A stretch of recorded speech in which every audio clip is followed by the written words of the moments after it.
गेल्या 5 वर्षापासून प्रभारी या पदावर साहेबांच्या काम करतो। तर त्या कामामध्ये माझी पावती म्हणून मला साहेबांना अध्यक्षपद दिलं आता। आणि या पदातून मी आता आमच्या जे मित्रमंडळाचे जे कार्यकर्ते आहेत त्याला पूर्ण न्याय द्यायचा, संघटन वाढविण्याचा, या अध्यक्षपदातून मी सगळे कामं करेन। कार्यकर्ते आपल्यासोबत जुडलेले आहेत, खूप उत्सुक आहेत, काय सांगाल आपण? आहे माझं काम पाहून किंवा प्रत्येकासंग प्रेमानं स्नेहानं वागणं, त्याच्यामुळे कार्यकर्त्याला एक आपला माणूस असं वाटतंय म्हणून सगळे आहे ते।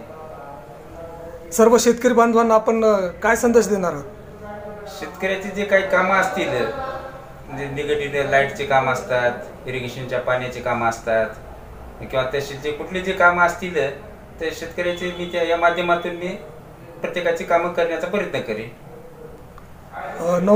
नवनिर्वाचित युवकांना आपण काय संदेश देणार?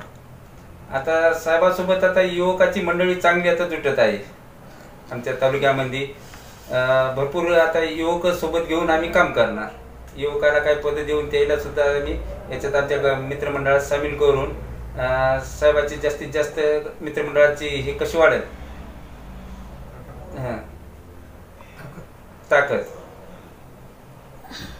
यासोबतच आपल्यासोबत चुडाव्याचे सुभाषरावजी देसाई जोडलेले आहेत। नमस्कार।